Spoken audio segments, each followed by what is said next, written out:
বিসমিল্লাহির রহমানির রহিম। আসসালামু আলাইকুম। আদরের শিক্ষার্থীরা, তোমরা কেমন আছো আপু? আশা করি সবাই তোমরা ভালো আছো। ঢাকা কলেজ কর্তৃক আয়োজিত অনলাইন ক্লাসে তোমাদেরকে স্বাগত জানাচ্ছি। আমি Helena Begum, professor, department of geography and environment, Dhaka College, Dhaka. আজকে আমি তোমাদের সাথে যে টপিকটা নিয়ে আলোচনা করতে চাচ্ছি তার নাম হচ্ছে diameter or delta index and pi index, অর্থাৎ ব্যাস বা ডেল্টা সূচক এবং পাই সূচক। কেমন? এটা তোমাদের মাস্টার্স ক্লাসের কোর্স কোড GETH 5006 আর কোর্স টাইটেল হচ্ছে ট্রান্সপোর্ট জিওগ্রাফি। কেমন? আচ্ছা, তাহলে আমরা যাই ক্লাসে, যে ডেল্টা সূচক এবং পাই সূচক। আচ্ছা,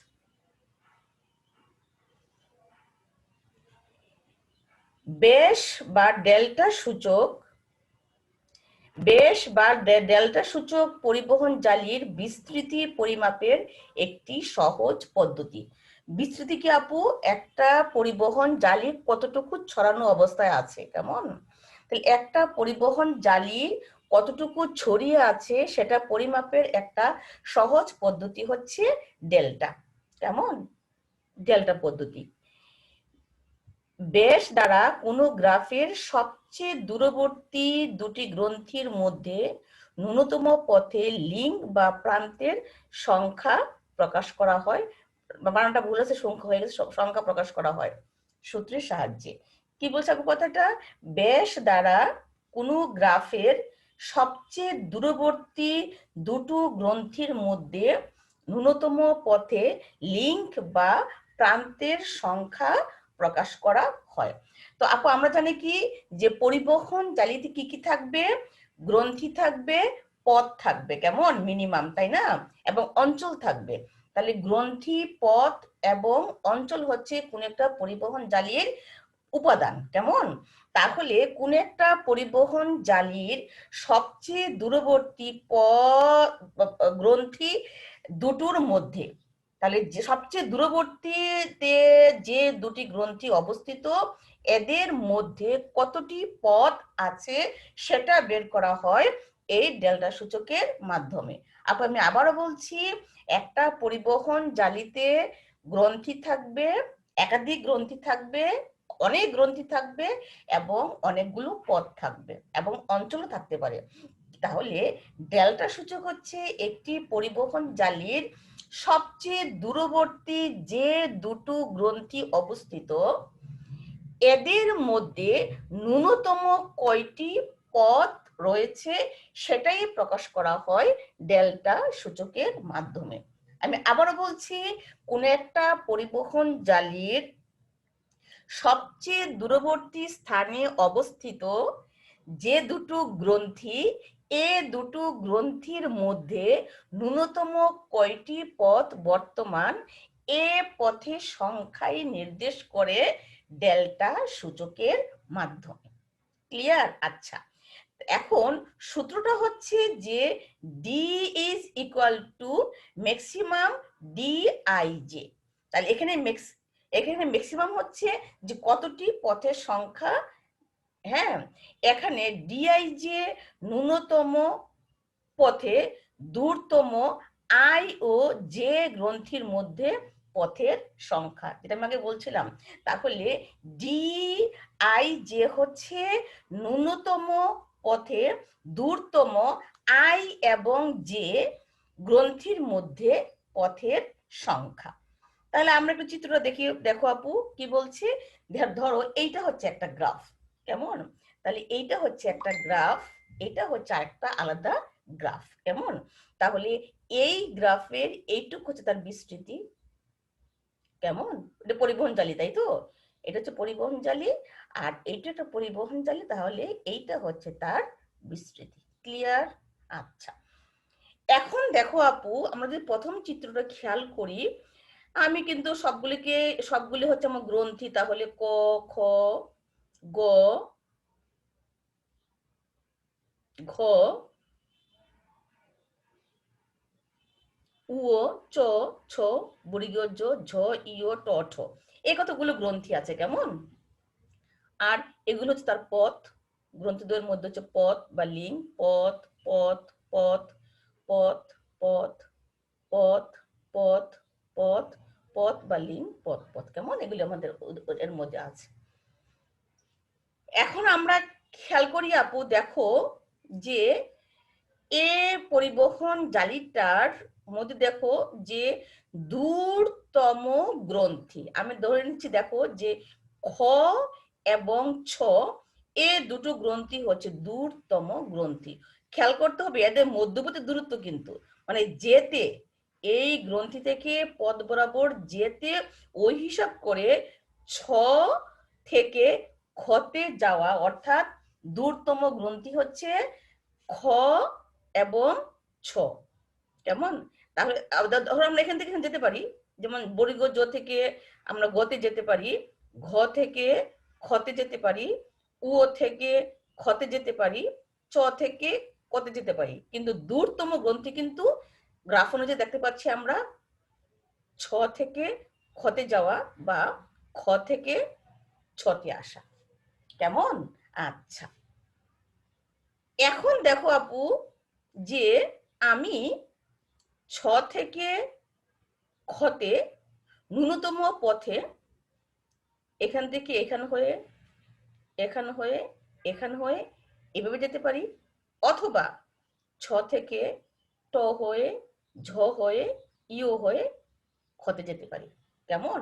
তাই আমি কি করেছি আপু, এই যে পথটা, এই পথকে আমি কালার করেছি, হ্যাঁ, অর্থাৎ ছ থেকে টতে যাব, ট থেকে ঝতে যাব, ঝ থেকে ইওতে যাব, ইও থেকে খতে যাব, কেমন? এটা হচ্ছে ন্যূনতম দূরত্বে, কেমন? আচ্ছা, তাহলে ন্যূনতম পথ অতিক্রম করতে আমাদের কয়টা পথ পার হতে হলো? 1, 2, 3, 4টে, কেমন? আবার এদিকে গেল চারটা হয়, দেখো 1, 2, 3, 4টে, একই কথা, তাহলে আমরা এদিক দিয়ে গেলাম, কেমন? তাহলে ছ থেকে ট একটা পথ, ট থেকে ঝ আরেকটি পথ, ঝ থেকে ইও আরেকটি পথ, এবং ইও থেকে খ হচ্ছে আরেকটি পথ। তাহলে ছ থেকে খতে যেতে ন্যূনতম পথ পার হতে হচ্ছে 4টি, কেমন? আচ্ছা, এটা হচ্ছে চিত্র নম্বর 1, কেমন?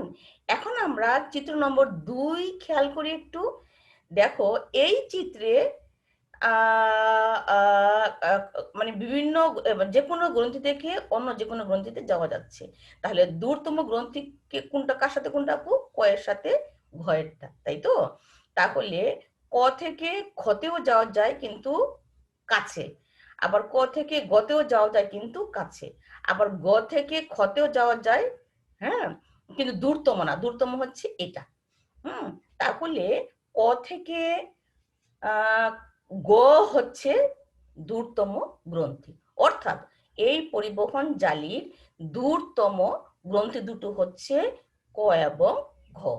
তাহলে ক এবং ঘতে যেতে এ পাশ দিয়ে আলো কটি গ্রন্থি আপু? 1, 2টো গ্রন্থি, এ পাশ দিয়ে গেলেও হচ্ছে 1 এবং 2, এই দুটো গ্রন্থি।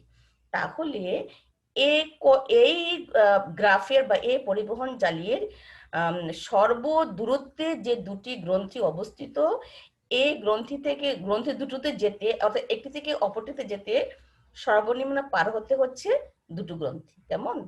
আর এই চিত্রে পার হতে হচ্ছে 4টি গ্রন্থি, কেমন? তাহলে এই চিত্র হচ্ছে দূরতম গ্রন্থি দ্বয়ে যেতে আসতে পথ পার হতে হচ্ছে ন্যূনতম 4টি, আবার এই গ্রাফে দূরতম গ্রন্থিতে অবস্থিত গ্রন্থিতে যেতে বা আসতে পার হতে হচ্ছে দুটো গ্রন্থি, কেমন? আচ্ছা, আশা করি তোমরা বুঝতে পেরেছো। এখন আমরা একটা ছবিটার বর্ণনা দেখি। এখন আমরা যেটা দেখলাম যে প্রথম চিত্রটা, কেমন? প্রথম চিত্রে 1 নং চিত্র হতে দেখা যাচ্ছে যে গ্রাফের দূরতম প্রান্তে খ এবং ছ গ্রন্থি অবস্থিত, যেটা আমি তোমাদেরকে আগে বলে ফেলছি। হ্যাঁ, আমরা তো আবার ছবিটাতে যাই। তাহলে কি হচ্ছে ছ এবং খ, কেমন? আচ্ছা, হ্যাঁ, তাহলে কি হচ্ছে যে 1 নং চিত্র দেখা যাচ্ছে যে গ্রাফের দূরতম প্রান্তে খ এবং ছ গ্রন্থি অবস্থিত। ক্লিয়ার? সংক্ষিপ্ত পথে খ থেকে ছ পর্যন্ত যাওয়ার জন্য 4টি পথ অতিক্রম করতে হয়, যেটা তোমাদেরকে আমি আগে বলছি যে মিনিমাম 4টি পথ, সর্বনিম্ন অথবা ন্যূনতম 4টি পথ অতিক্রম করতে হয়। সুতরাং এ গ্রাফের ডেল্টা মান হচ্ছে 4। কেমন? তাহলে এটাই হচ্ছে ডেল্টা মান। তাহলে কোন একটা পরিবহন জালি বা গ্রাফের দূরতম গ্রন্থিদ্বয়ের মধ্যে যেতে বা আসতে ন্যূনতম কয়টি পথ অতিক্রম করতে হবে বা পার হতে হয়, সেটাই হচ্ছে তার ওই গ্রাফের ডেল্টা মান, সর্বোচ্চ 4। আচ্ছা, এখন তাহলে কি দাঁড়ালো কথাটা, যে এই গ্রাফটার ডেল্টা সূচক হচ্ছে 4। কেমন?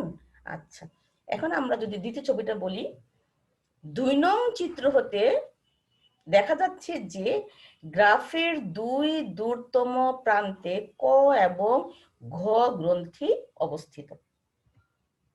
তার দূরতম প্রান্তে ক এবং ঘ গ্রন্থি অবস্থিত। সংক্ষিপ্ত পথে ক থেকে ঘ পর্যন্ত যাওয়ার জন্য 2টি পথ অতিক্রম করতে হয়। সুতরাং এ গ্রাফের ডেল্টা মান 2।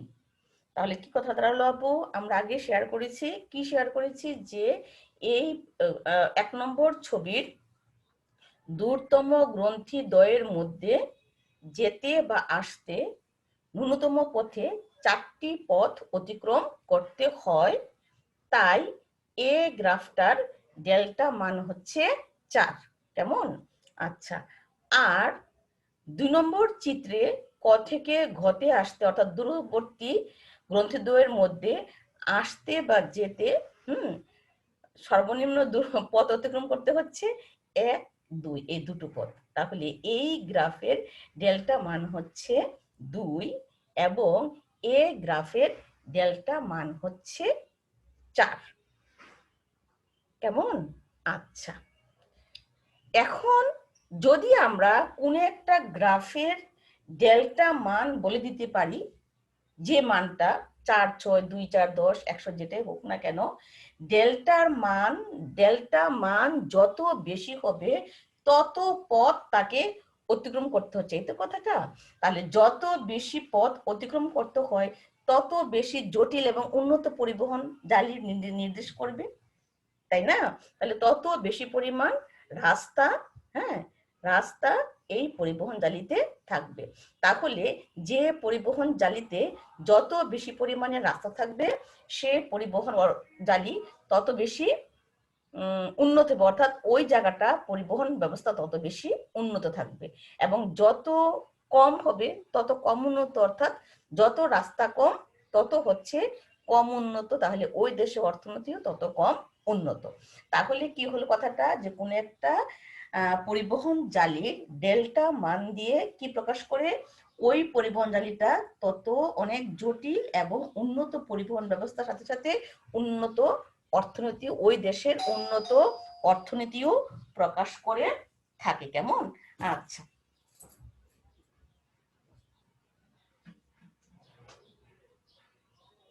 খালা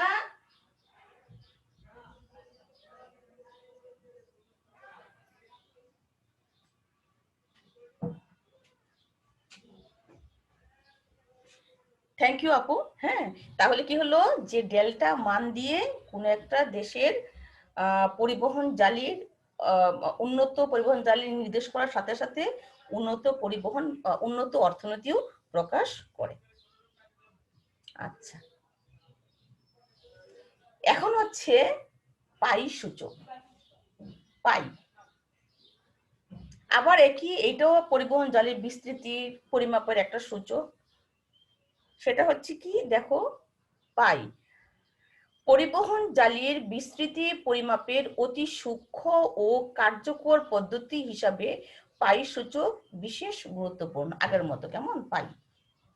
আচ্ছা, আপু আমরা স্বাভাবিকভাবে কি জানি, পাই ইজ ইকুয়াল টু কি? ভাই ভাই জিজ্ঞেস করবে পাই ইজ ইকুয়াল টু কি?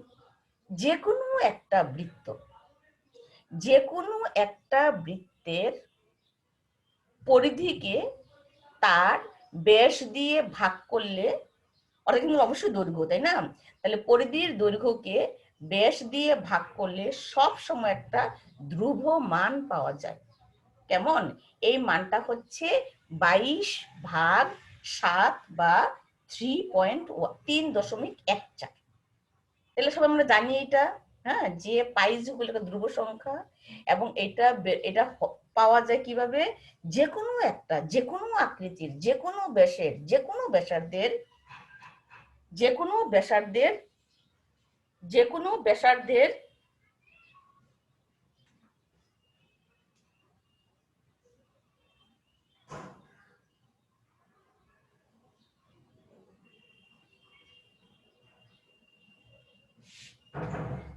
আমি আবারও সরে বলতে বাধ্য হলাম, হ্যাঁ, যে কোনো ব্যাসার্ধের একটা বৃত্তের পরিধির দৈর্ঘ্যকে যদি ব্যাসের দৈর্ঘ্য দিয়ে ভাগ করা হয় তাহলে সবসময় একটা ধ্রুব মান পাওয়া যায়, এবং এটাকে বলা হয় পাই। কেমন? তাহলে দেখি আমরা একটু আগাই যে পাই সূচকে কিভাবে পরিবহন জালিকে সংযুক্ত করা হলো। কেমন? আচ্ছা, বৃত্তের ব্যাস ও পরিধির সাধারণ সম্পর্ক। তাহলে কি বলছি কথাটা? সাধারণ সম্পর্ক কি? যে পরিধির দৈর্ঘ্য ডিভাইডেড বাই ব্যাসের দৈর্ঘ্য ইজ ইকুয়াল টু ধ্রুব। কেমন? এইটাই কিন্তু কথাটা। তাহলে বৃত্তের ব্যাস ও পরিধির সাধারণ সম্পর্কের ধারণার উপরই পাই সূচকের ভিত্তি প্রতিষ্ঠিত। অর্থাৎ তাহলে কি দাঁড়ালো? ব্যাস এবং পরিধির যে রিলেশনটা, এই রিলেশনের উপর ভিত্তি করে কিন্তু পাই সূচক প্রতিষ্ঠিত। কেমন? তাহলে দেখো কে দিয়েছেন? এ ধারণার উপর প্রতিষ্ঠিত কানেস্কি 1963 সালে প্রদত্ত পদ্ধতির একটি হলো। উনি একাধিক পদ্ধতি দিয়েছেন, আমি তোমাদের সাথে একটা পদ্ধতি নিয়ে আলোচনা করলাম, তাই না? আচ্ছা, তাহলে একটি পদ্ধতি হলো সরি, পাইয়ের মান, কিন্তু পদ্ধতিটা পাইয়ের মান নির্ণয়ে গ্রাফের মোট পথের দূরত্বকে বৃত্তের পরিধি। একটু খেয়াল করো আপু, পাইয়ের মান নির্ণয়ে, পাইয়ে একটু একটু খেয়াল করো, খুব ইন্টারেস্টিং।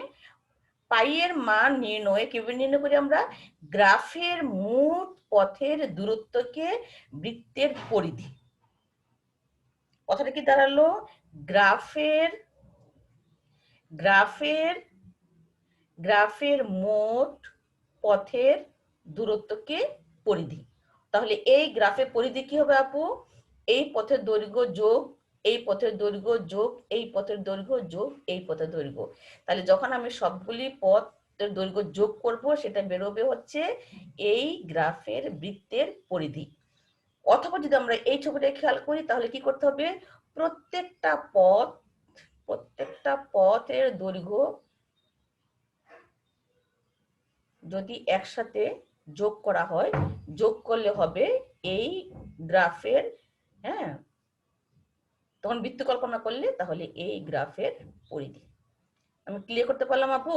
তাহলে কোনো একটা পরিবহন জালির মধ্যে যতগুলো পথ বর্তমান, সবগুলো পথের দৈর্ঘ্য যদি যোগ করা হয়, এই যোগফলটাই ইন্ডিকেট করবে এই পথের বা এই গ্রাফের পরিধি।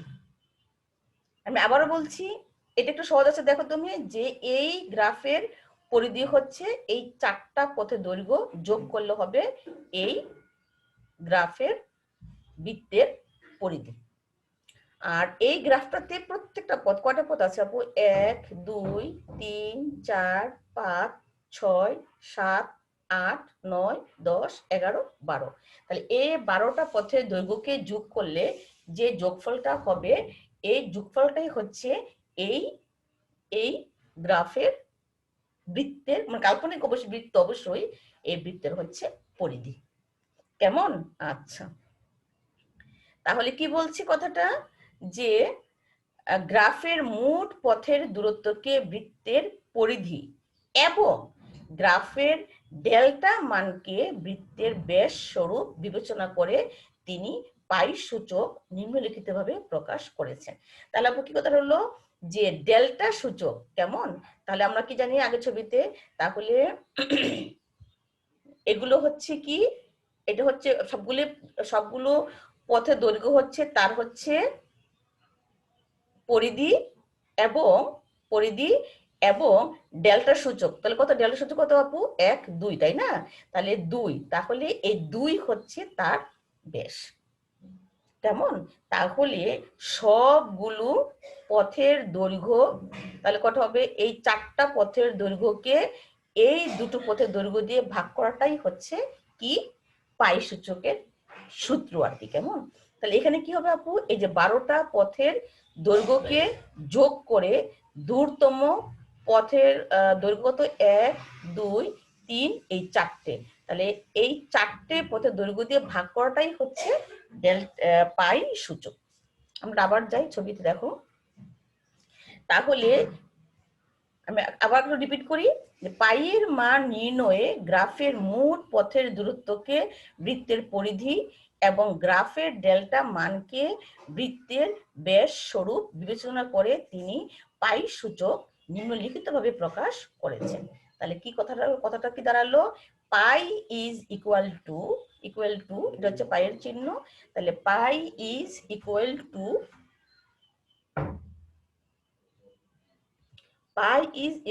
Two C divided by D. তাহলে আমাদের ছবিটা খেয়াল করি, তাহলে সি হচ্ছে সার্কামস্ফিয়ারেন্স, তাহলে এটা হচ্ছে আমার সি, কেমন, আর এটা হচ্ছে ডি, অর্থাৎ পরিধিকে ডি দিয়ে ভাগ করা। তাহলে এটাই হচ্ছে সি সার্কামস্ফিয়ারেন্স, পথে সর্বমোট দূরত্ব। তাহলে সর্বমোট দূরত্ব হচ্ছে পরিধি আর ডায়ামিটার ডেল্টা মানের প্রকৃত দূরত্ব, তাহলে এটা হচ্ছে ডেল্টা। এটা কি জিনিস, এটা হচ্ছে এটা হচ্ছে সর্বনিম্ন পথে দূরতম গ্রন্থিতে যেতে যে কয়টি পথ পার হতে হয় তার দৈর্ঘ্য। কেমন? তাহলে এটা হচ্ছে সি ডিভাইডেড বাই ডি। তাহলে পরিধিকে, সবগুলো পথের দৈর্ঘ্যকে, ওই পরিবহন জালি সবগুলো পথের দৈর্ঘ্যকে তার ডি এর মানে দৈর্ঘ্য দিয়ে ভাগ করলে কি বের হচ্ছে, পাই। আমি ক্লিয়ার করতে পারলাম? আমি আবার রিপিট করি, কোন একটা পরিবহন জালির সবগুলো পথের দৈর্ঘ্যকে যোগ করলে বের হয় তার বৃত্তের পরিধি, আর ডেল্টা সূচকের পথগুলোর দৈর্ঘ্য যোগ করলে বের হয় ডায়ামিটার। কেমন? তাহলে ও সি অর্থাৎ পরিধির দৈর্ঘ্যটাকে ডায়ামিটারের দৈর্ঘ্য দিয়ে ভাগ করলে ভাগফলটাই হচ্ছে এই পরিবহন জালির পাই সূচক। কেমন? তাহলে আমরা যদি একটু ছবিতে দেখাই, তাহলে নিম্নে একটি গ্রাফের পাইয়ের মান বের করে দেখানো হলো। আচ্ছা, তাহলে প্রথম ছিল কি, পাই ইজ ইকুয়াল টু একটা গ্রাফ, তোমরা দেখো এটা গ্রন্থি, কেমন, কটা গ্রন্থি আপু, 1 2 3 4 5 6 7 8 9, আর তার পথ কয়টা আছে দেখো আপু, 1 2 3 4 5 6 7 8 9 10টা। তাহলে পরিধি কি হবে, পরিধি হবে এই 10টা পথের দৈর্ঘ্য। কি কি আছে আপু, যেমন 11 যোগ 10 যোগ 10 যোগ 8 যোগ 5 যোগ 4 যোগ 3 যোগ 7 যোগ 8 যোগ 7, কেমন, এই সবগুলো পথের দৈর্ঘ্যকে যোগ করা। আর যেহেতু আপু এটা ভগ্নাংশ অর্থাৎ তার লবহর আছে, কেমন, তাহলে এই দৈর্ঘ্য যে কোনো আকারে যে কোনো এককে লেখা যায়, কোনো সমস্যা নাই, এজন্য এককটাকে এখানে অ্যাভয়েড করা হয় অর্থাৎ বাদ দেওয়া হয়। কেমন? তাহলে তাহলে এই যে পাই, তাহলে লবে কি বসবে দেখো, 11 এটা হচ্ছে 11 যোগ 10, এটা হচ্ছে 10 যোগ 10, এই হচ্ছে 10 যোগ 8, এই হচ্ছে 8 যোগ হচ্ছে 7, এই যে হচ্ছে 7 যোগ 8, এটা হচ্ছে এই 8 যোগ 5, এটা হচ্ছে এই 5 যোগ 4, এটা হচ্ছে এই যে 4 যোগ 7, এটা হচ্ছে এই যে 7 যোগ 3, এটা হচ্ছে 3। অর্থাৎ সবগুলো পথের দৈর্ঘ্য আমি প্লাস দিয়ে দিয়ে লিখলাম। ক্লিয়ার আপু? লবে কি গেল? লবে গেল ডি, না সরি সি, অর্থাৎ পরিধি। তাহলে পরিধি হচ্ছে সবগুলো পথের দৈর্ঘ্যের সমষ্টি। ভাগ, আমরা যে জানলাম এতক্ষণ ধরে যে এই গ্রাফটার আমরা ধরে দেখলাম যে দূরতম গ্রন্থি হচ্ছে এ এবং এটা, এইটা এবং এইটা হচ্ছে এই গ্রাফের মধ্যে সবচেয়ে দূরতম গ্রন্থিদ্বয়, তাই না? এখন দেখো আপু যে এই গ্রন্থি থেকে এই গ্রন্থিতে যেতে কয়টি পথ পার হতে হচ্ছে, কোনটা কোনটা? এভাবে যাই তাহলে 8, এবার এখান থেকে এই গ্রন্থি, তারপর হচ্ছে এই গ্রন্থি, তারপর হচ্ছে এই গ্রন্থি, তারপর হচ্ছে এই গ্রন্থি, কেমন? অথবা কিভাবে যাওয়া যায়, প্রথম হচ্ছে এই গ্রন্থি, তারপর হচ্ছে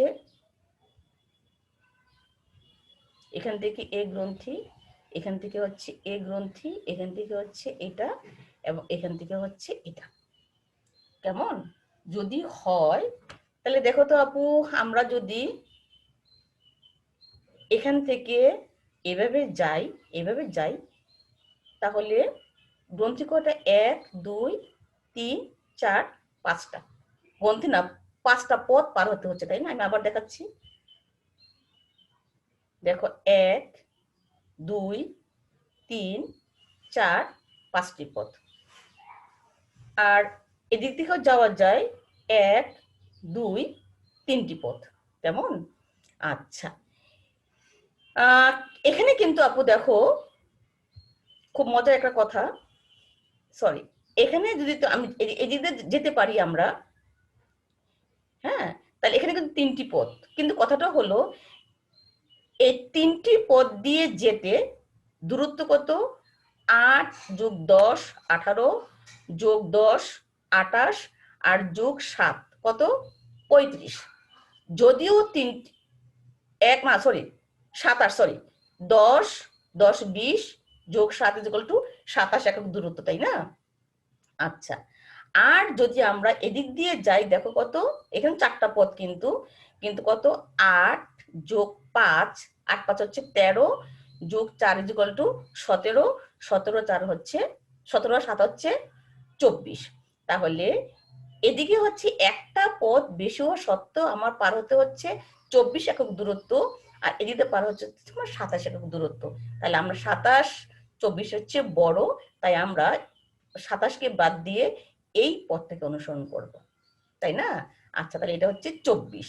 আর এভাবে গেলে কত? অনেক বেশি, 8 7 হচ্ছে 15, 15 8 হচ্ছে 23, 23 4 হচ্ছে 27, 27 হচ্ছে সাথে হচ্ছে 34। তাহলে আমরা নিশ্চয়ই এটা অ্যাভয়েড করব। তাহলে আমাদের ন্যূনতম পথে, ন্যূনতম দূরত্বে যেতে আমরা কি করব? এই পথটাকে চুজ করব। তাহলে এই এই এই এই তাহলে আমাদের এই ডেল্টা সূচক হচ্ছে কত এই গ্রাফের? এটা হচ্ছে 1 2 3 4, এবং এই 4টা পথের দূরত্ব হচ্ছে 8 5 4 এবং 7 একক। তাহলে কি দাঁড়ালো আপু? তাহলে আমাদের এই গ্রাফটার পাই হচ্ছে, লবে হচ্ছে সবগুলো পথের দৈর্ঘ্য। তাহলে 11 যোগ 10 যোগ 10 যোগ 8 যোগ 7 যোগ 8 যোগ 5 যোগ 4 যোগ 7 যোগ হচ্ছে 3। আর নিচে কি আপু ডায়ামিটার? তাহলে এই হচ্ছে 8 যোগ এই হচ্ছে 5 যোগ এই হচ্ছে 4 যোগ এই হচ্ছে 7। ক্লিয়ার? তাহলে কি দাঁড়ালো? 8 যোগ 5 যোগ 4 যোগ 7 হচ্ছে সমষ্টি হচ্ছে তার ডেল্টার মান, আর আর সরি সি এর মান হচ্ছে সবগুলো পথের দৈর্ঘ্য। তাহলে কত হয় দেখো আপু, তাহলে এই লবে হচ্ছে সবগুলো যোগ করলে হয় 11 যোগ 10 হচ্ছে 21, 31, 39, 40, 46, 50, 54, 54, 54 হচ্ছে 59, 73, সরি 59 আর 4 হচ্ছে 63, 70, 73, এই যে 73, কেমন? আর নিচে কত, নিচে হচ্ছে 8, 5, 13, 13 4 হচ্ছে 17, 17 4 হচ্ছে 24। তাহলে এই 24কে 3 দিয়ে ভাগ করলে হয় 3.0। সাম আমি ওটা লিখে না, সরাসরি 3 লিখে ফেলছি, কেমন? তাহলে পাই এই গ্রাফটার পাইয়ের মান হচ্ছে 3, কেমন? খেয়াল করবে আপু, পাইয়ের মান, মন্তব্য, পাইয়ের মান যত বেশি হবে, পাইয়ের মান যত বেশি হবে অর্থ কি? পাইয়ের মান যত বেশি অর্থাৎ পাইয়ের মান অর্থাৎ পরিবহন জালি যত উন্নত হবে, কেমন? গ্রন্থি সংখ্যা যত বেশি হবে, তত পরিবহন জালি উন্নত হবে, পথের সংখ্যা যত বেশি হবে ততই উন্নত পরিবহন প্রকাশ করবে, কেমন? তাহলে পাইয়ের মান কত হয় দেখি আমরা। পাইয়ের মান, এখানে কি আগের কথাটা, এখানে দূরত্বের যে কোনো একক গ্রহণীয়। পাইয়ের মান 1 বা 1-এর বেশি হতে হবে। তাহলে পাইয়ের মান 1 বা 1-এর বেশি হয়, কেমন? 1 হচ্ছে সর্বনিম্ন। কেমন করে 1 সর্বনিম্ন আপু? আমরা যদি আগের ছবিগুলোতে দেখি, তাহলে পাইয়ের মান হবে মিনিমাম 1, অর্থাৎ মিনিমাম 1, এবং 1-এর চেয়ে যত বেশি হবে তত জটিল এবং উন্নত গ্রাফ প্রকাশ করবে।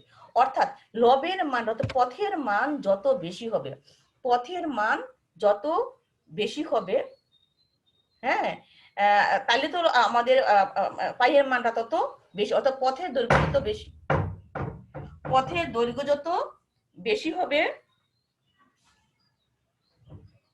পথের দৈর্ঘ্য যত বেশি হবে ততই তো পাইয়ের মানটা বেশি হবে। লবটা যত বেশি হবে ততই তো আমাদের পাইয়ের মানটা বেশি হবে। তাহলে পাইয়ের মান যত বেশি হবে ততই, মানে সরি, লবের মান যত বেশি হবে ততই হচ্ছে পাইয়ের মান বেশি হবে। পাইয়ের মান বেশি মানে হচ্ছে তত জটিল এবং উন্নত গ্রাফ প্রকাশ করবে, কেমন? তাহলে একটি দেশের পাইয়ে পরিবহন জালির পাইয়ের মান যত বেশি হবে তত উন্নত এবং জটিল পরিবহন জালি প্রকাশ করবে, এবং যত জটিল এবং উন্নত পরিবহন জালি হয় ওই দেশে তত উন্নত, ওই দেশ তত উন্নত, কথা অর্থ হচ্ছে ওই দেশ তত হচ্ছে অর্থনীতি উন্নত, কেমন? তাহলে আপু আজকে আমাদের অতটুকুনে পড়া ছিল। আমি যদি আবার একটু রিপিট করি, তাহলে কি দাঁড়ালো কথাটা? কথাটা দাঁড়ালো যে যে একটি পরিবহন জালির বিস্তৃতি পরিমাপের আদর্শ দুটো সূচক আমাদের ছিল কি, ডেল্টা সূচক এবং হচ্ছে পাই সূচক। তাহলে ডেল্টা সূচক হচ্ছে কোন একটি পরিবহন জালির তে অবস্থিত দূরতম গ্রন্থি দ্বয়ের মধ্যে কয়টি পথ বর্তমান, এই সংখ্যাটাই হচ্ছে কোন একটা পরিবহন জালির ডেল্টা সূচক।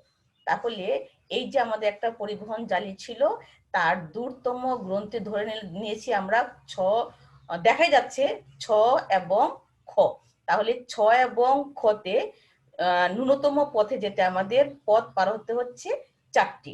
তাহলে এই পরিবহন জালিটার ডেল্টা সূচক হচ্ছে 1, 2, 3, 4, এবং এই চিত্রটার এই পরিবহন জালিটার দূরতম গ্রন্থিদ্বয় হচ্ছে ক এবং ঘ।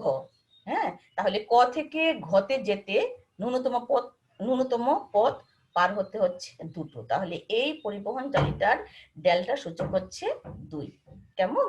আচ্ছা, হ্যাঁ, তারপর ছিল আমাদের পাই সূচক।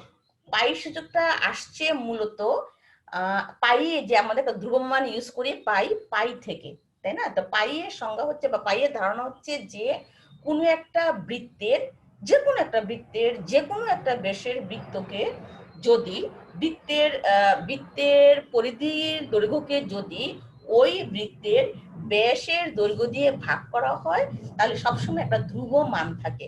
ধ্রুব একটা যদি আমরা সমীকরণের ভাষায় বলি, তাহলে এটা কত হচ্ছে 22/7, আর ভেঙে ফেলে কি হচ্ছে 3.14। কেমন?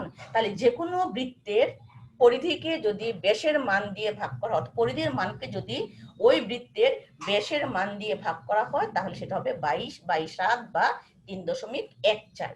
তাহলে এই যে একটা ধারণা, এই ধারণার উপর ভিত্তি করে কানেস্কি 1963 সালে যে পাইসূচকের বর্ণনা বা পাইসূচকটা দিয়েছেন, এটাই ধারণা যে বৃত্তের পরিধির দৈর্ঘ্যকে ব্যাসের দৈর্ঘ্য দিয়ে ভাগ করা। তাহলে উনি ওনার এই ধারণাতে কোন একটি পরিবহন জালিতে অবস্থিত সবগুলো পথের দৈর্ঘ্যকে উনি ওই বৃত্তের পরিধি দৈর্ঘ্য হিসেবে কল্পনা করেছেন, এবং তার ডেল্টার মানকে তিনি ওনার কাল্পনিক বৃত্তের বেশ হিসেবে চিন্তা করেছেন। তাহলে ইনি কি বলছেন যে কোন একটি পরিবহন জালির সবগুলো পথের দৈর্ঘ্য হচ্ছে সি, এবং সবগুলো ডেল্টা মান হচ্ছে ডি অর্থাৎ বেশ। তাহলে সি হচ্ছে পরিধি আর ডি হচ্ছে বেশ ওই পরিবহন জালি। তাহলে উনি সূত্রটা কি বলছেন, pi is equal to C divided by হচ্ছে ডি।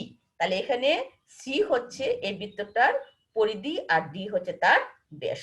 তাহলে আমরা যদি একটা পরিবহন জালি অঙ্কন করি, তাহলে কানিস্কির মত অনুযায়ী এই পরিবহন জালিটার সবগুলো পথের দৈর্ঘ্য হচ্ছে সি, এবং ন্যূনতম পথ দূরত্বে যেতে যে কয়টা পথ পার হতে হচ্ছে, এই পথগুলো দৈর্ঘ্য হচ্ছে উনি ডি দিয়ে প্রকাশ করেছেন, তাই না? তাহলে কি দাঁড়ালো, তাহলে লবে কি অর্থাৎ সি এর জায়গায় কে বসবে, সবগুলো পথের দৈর্ঘ্য বসবে, এবং ডি অর্থাৎ হরে বসবে হচ্ছে সর্বনিম্ন পথ দূরত্বে সবচেয়ে দূরবর্তী স্থানে অবস্থিত গ্রন্থিদ্বয়ের মধ্যে আসতে বা যেতে যে কটি লিঙ্ক বা পথ থাকে তাদের দৈর্ঘ্যকে যোগ করা।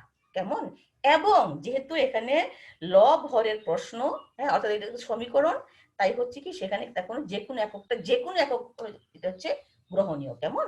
তাহলে এই ছবিতে আমরা কি দেখতে পেলাম যে পদগুলো ধরে হচ্ছে 11, 10, 10, 8, 7, 8, 5, 4, 7, 3, আর হচ্ছে ডেল্টা সূচক হচ্ছে 8 + 5 + 4 + হচ্ছে 7। তাহলে লবগুলোর যোগফল হচ্ছে 73 এবং হরগুলোর যোগফল হচ্ছে 24। তাহলে 73 কে 24 দিয়ে ভাগ করলে রেজাল্ট হচ্ছে 3.0 সাম, আমি রাউন্ড ফিগারে নিয়েছি 3। কেমন? এবং এখানে তাহলে দূরত্বের যে কোনো একক হচ্ছে গ্রহণীয়, এবং পাইয়ের মান হচ্ছে 1 বা 1-এর বেশি হয়ে থাকে। 1 হচ্ছে সর্বনিম্ন, আর 1 যত বেশি হয়, হ্যাঁ, সেটা হচ্ছে উন্নত। কেমন? তাহলে 1-এর ভাইবা জিজ্ঞেস করবে যে পাইয়ের মান কত হয়, তাহলে উত্তরটা হচ্ছে পাইয়ের মান হচ্ছে 1 থেকে শুরু হয়, আর যত বেশি হবে তত হচ্ছে উন্নত বা জটিল পরিবহন জালি প্রকাশ করে। কেমন? তাহলে একটা পরিবহন জালির পাইয়ের মান যত 1-এর চেয়ে বেশি হবে তত হচ্ছে উন্নত এবং জটিল গ্রাফ প্রকাশ করে। হ্যাঁ, এভাবে যদি একটা দেশের আমরা পাইয়ের মান পরিবহন জালির পাই সূচক বের করা হয়, এবং যে এটা যত বেশি হবে তত হচ্ছে কি উন্নত এবং জটিল গ্রাফ প্রকাশ করবে, তার সাথে সাথে একটা উন্নত পরিবহন ব্যবস্থা প্রকাশ করবে, এবং উন্নত পরিবহন ব্যবস্থা প্রকাশের সাথে সাথে উন্নত অর্থনীতি প্রকাশ করবে। আর সে যত 1-এর দিকে আসবে তত হচ্ছে সরল এবং অনুন্নত গ্রাফ প্রকাশ করবে, এবং ওই দেশের পরিবহন ব্যবস্থা মানে কম উন্নত সাথে সাথে কম উন্নত অর্থনীতিও প্রকাশ করবে। ক্লিয়ার আপু? তো আমি ধারণা করছি তোমরা আশা করি বুঝতে পেরেছো। কেমন? তা আজকে এই পর্যন্তই। তোমাদের সাথে অন্য দিন অন্য কোনো টপিক নিয়ে আবারও দেখা হবে ইনশাল্লাহ। হ্যাঁ, এই বলে আজকে সবাইকে ধন্যবাদ জানিয়ে শেষ করলাম। তোমরা সবাই ভালো থাকো। আল্লাহ হাফিজ। আসসালামু আলাইকুম।